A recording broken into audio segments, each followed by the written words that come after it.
Subscribe कीजिए हमारे channel को और बेल आइकन को दबाइए हमारी लेटेस्ट वीडियो सबसे पहले देखने के लिए। परमात्मा श्री कृष्ण की वाणी गीता गुरु शिष्य संवाद है। अतः अर्जुन ने स्वीकार किया कि शिष्यस्तेहं साधिमाम त्वाम प्रपन्नम। भगवन, मैं आपका शिष्य हूं, आपकी शरण हूं। मुझे वो उपदेश दीजिए जिससे मैं परम श्रेय को प्राप्त हो जाऊं। योगस्थः कुरु कर्माणि संगं त्यक्त्वा धनंजय सिद्ध्य सिद्ध्योः समो भूत्वा समत्वं योग उच्यते। धनंजय, आसक्ति और संग दोष को त्याग कर सिद्धि और असिद्धि में समान भाव रखकर योग में स्थित होकर कर्म कर। कौन सा कर्म? निष्काम कर्म कर।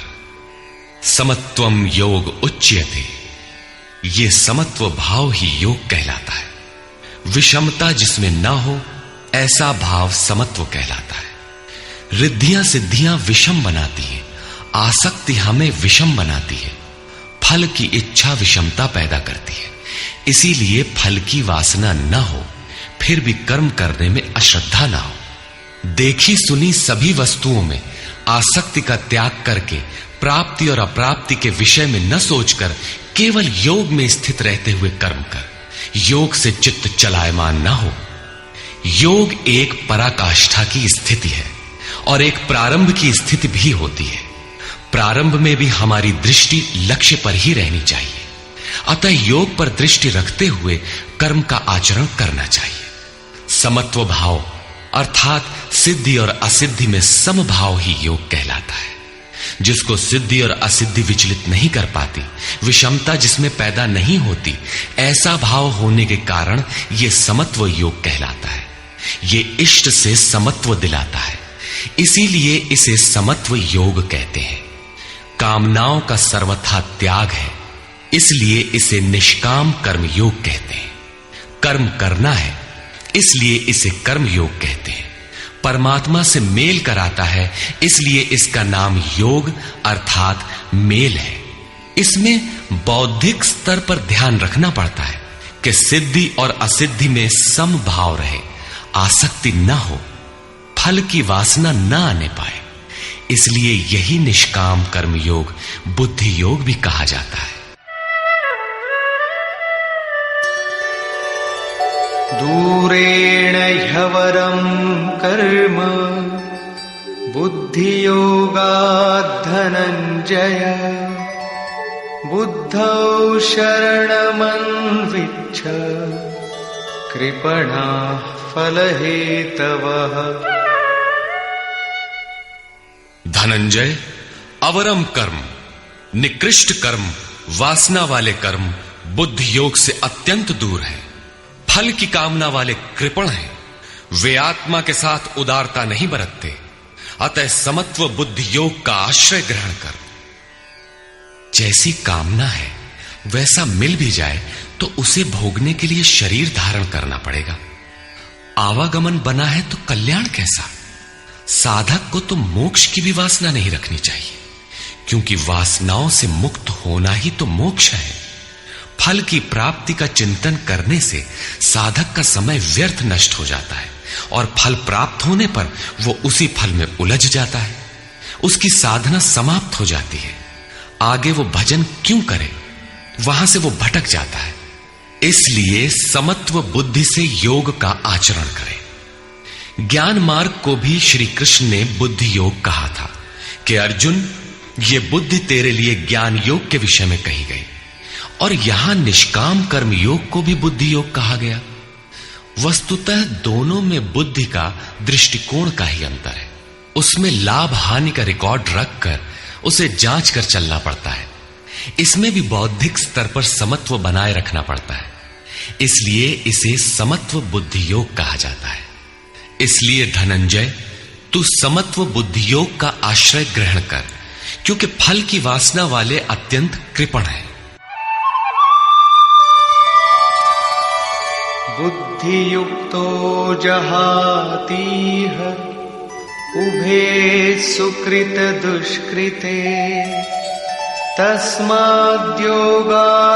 युज्यस्व योग कर्मसु कौशलम्। समत्व बुद्धि युक्त पुरुष पुण्य पाप दोनों को ही इसी लोक में त्याग देता है, उनसे लिपायमान नहीं होता। इसलिए समत्व बुद्धि योग के लिए चेष्टा कर। योगः कर्मसु कौशलम। समत्व बुद्धि के साथ कर्मों का आचरण कौशल ही योग है। संसार में कर्म करने के दो दृष्टिकोण प्रचलित हैं। लोग कर्म करते हैं तो उसका फल भी अवश्य चाहते हैं, या फल न मिले तो कर्म करना ही नहीं चाहते। किंतु योगेश्वर श्री कृष्ण इन कर्मों को बंधनकारी बताते हुए आराधना को एकमात्र कर्म मानते हैं।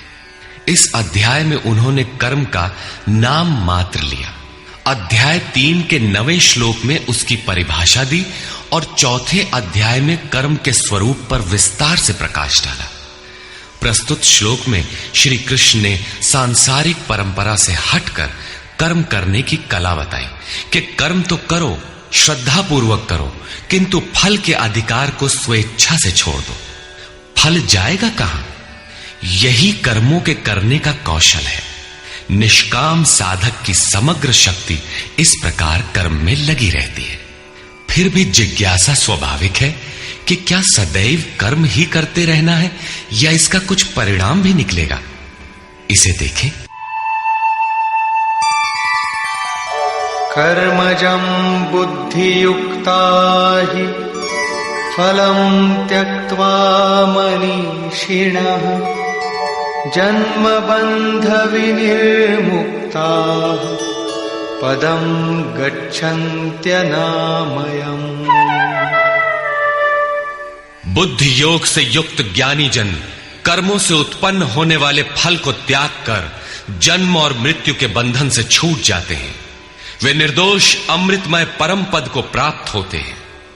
अर्जुन की दृष्टि त्रिलोकी के साम्राज्य तथा देवताओं के स्वामीपन तक ही सीमित थी। इतने तक के लिए भी वो युद्ध में प्रवृत्त नहीं हो रहा था। यहां श्री कृष्ण उसे नवीन तथ्य उद्घाटित करते हैं कि आसक्ति रहित कर्म द्वारा अनामय पद प्राप्त होता है। निष्काम कर्म योग परम पद को दिलाता है, जहां मृत्यु का प्रवेश नहीं है। इस कर्म में प्रवृत्ति कब होगी? यदा ते मोह कलिलं बुद्धिर्व्यतितरिष्यति तदा गन्तासि निर्वेदं श्रोतव्यस्य श्रुतस्य च। जिस काल में तेरी साधक की बुद्धि मोह रूपी दलदल को पूर्णतः पार कर लेगी, लेश मात्र भी मोह न रह जाए, उस समय जो सुनने योग्य है उसे तू सुन सकेगा और सुने हुए के अनुसार वैराग्य को प्राप्त हो सकेगा, अर्थात उसे आचरण में ढाल सकेगा। अभी तो जो सुनने लायक है उसे न तो तू सुन पाया है और आचरण का तो प्रश्न ही नहीं खड़ा होता। इसी योग्यता पर पुनः प्रकाश डालते हैं। श्रुति विप्रतिपन्ना ते यदा स्थास्यति निश्चला समाधावचला बुद्धि तदा योगमवाप्स्यसि।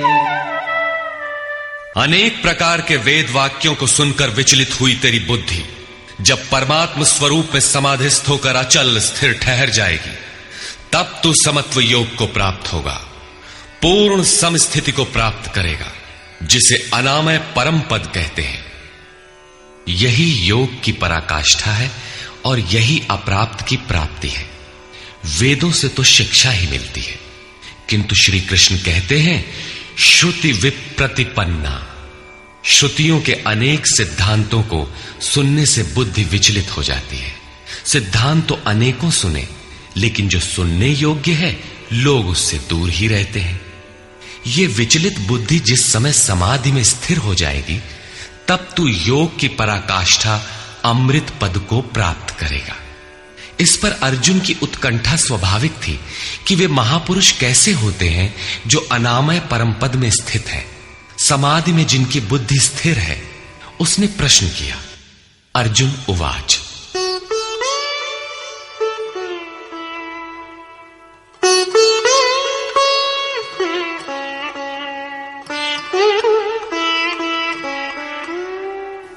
स्थितप्रज्ञस्य का भाषा समाधिस्थस्य केशव स्थितधिः किं प्रभाषेत किमासीत व्रजेत किम्। समाधीयते चित्तम यस्मिन् स आत्मा एव समाधिः। जिसमें चित्त का समाधान किया जाए वो आत्मा ही समाधि है। अनादि तत्व में जो समत्व प्राप्त कर ले उसे समाधिस्थ कहते हैं। अर्जुन ने पूछा, केशव, समाधिस्थ स्थिर बुद्धि वाले महापुरुष के क्या लक्षण हैं? स्थित प्रज्ञ पुरुष कैसे बोलता है, वो कैसे बैठता है, वो कैसे चलता है? 4 प्रश्न अर्जुन ने किए। इस पर भगवान श्री कृष्ण ने स्थित प्रज्ञ के लक्षण बताते हुए कहा। श्री भगवान उवाच।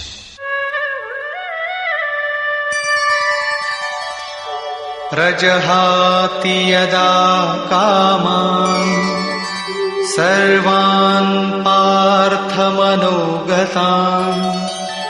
आत्मन्येवात्मना तुष्टः स्थितप्रज्ञस्तदुच्यते।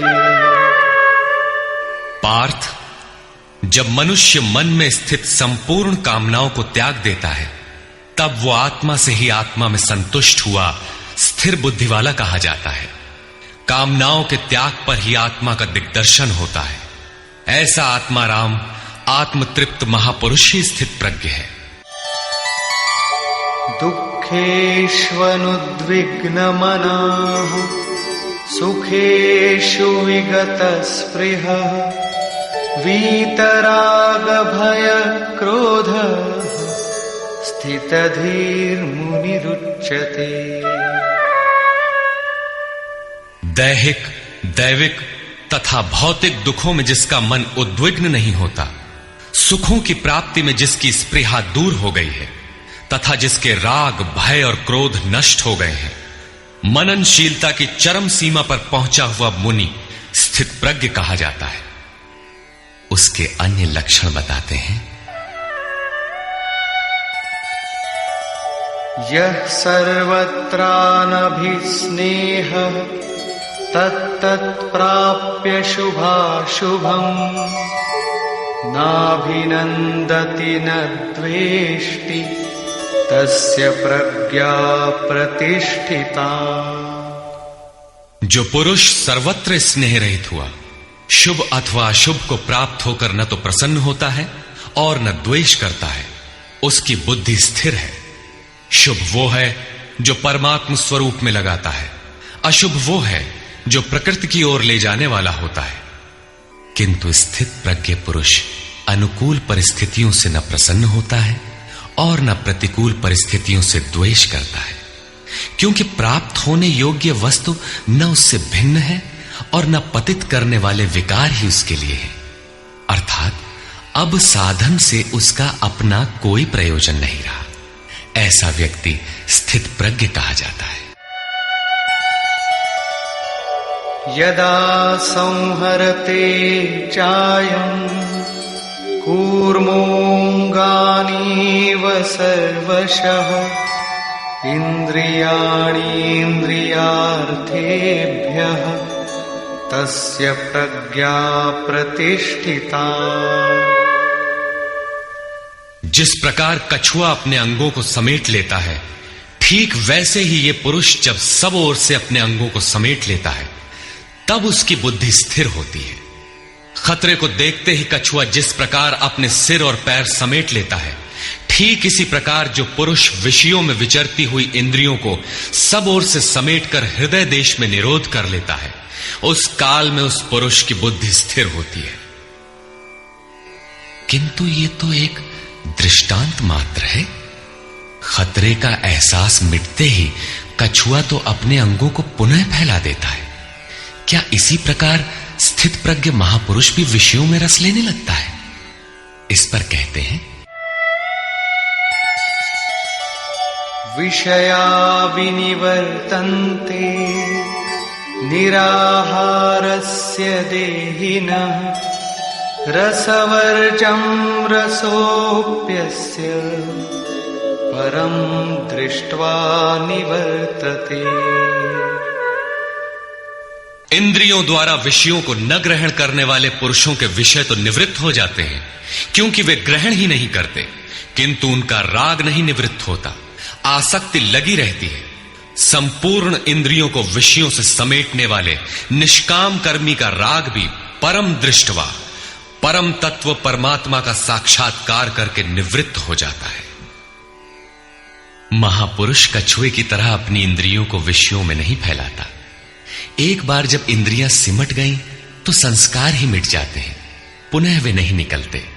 निष्काम कर्मयोग के आचरण द्वारा परमात्मा के प्रत्यक्ष दर्शन के साथ उस पुरुष का विषयों से राग भी निवृत्त हो जाता है। प्रायः चिंतन पथ में हठ करते हैं। हठ से इंद्रियों को रोककर वे विषय से तो निवृत्त हो जाते हैं, किंतु मन में उनका चिंतन राग लगा रहता है। ये आसक्ति परम दृष्टवा परमात्मा का साक्षात्कार करने के बाद ही निवृत्त होती है, इसके पूर्व नहीं। पूज्य महाराज जी इस संबंध में अपनी एक घटना बताया करते थे। गृह त्याग से पूर्व उन्हें 3 बार आकाशवाणियां हुई थी। हमने पूछा, महाराज जी आपको आकाशवाणी क्यों हुई, हम लोगों को तो नहीं हुई? तब इस पर महाराज जी कहे, हो ई शंका मोहू के बही रही, अर्थात ये संदेह मुझे भी हुआ था। तब अनुभव में आया कि मैं 7 जन्म से लगातार साधु हूं। 4 जन्म तो केवल साधुओं सा वेश बनाए, तिलक लगाए, कहीं विभूति पोते, कहीं कमंडलू लिए विचरण कर रहा हूं। योग क्रिया की जानकारी नहीं थी, लेकिन पिछले 3 जन्म से बढ़िया साधु हूं, जैसा होना चाहिए।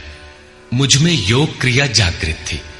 पिछले जन्म में पार लग चला था, निवृत्ति हो चली थी, किंतु 2 इच्छाएं रह गई थी, एक तो स्त्री और दूसरी गांजा। अंतर मन में इच्छाएं थीं, किंतु बाहर से हमने शरीर को दृढ़ रखा। मन में वासना लगी थी, इसलिए जन्म लेना पड़ा। जन्म लेते ही भगवान ने थोड़े ही समय में सब दिखा सुनाकर निवृत्ति दिला दी। 2-3 चटकना दिया और साधु बना दिया।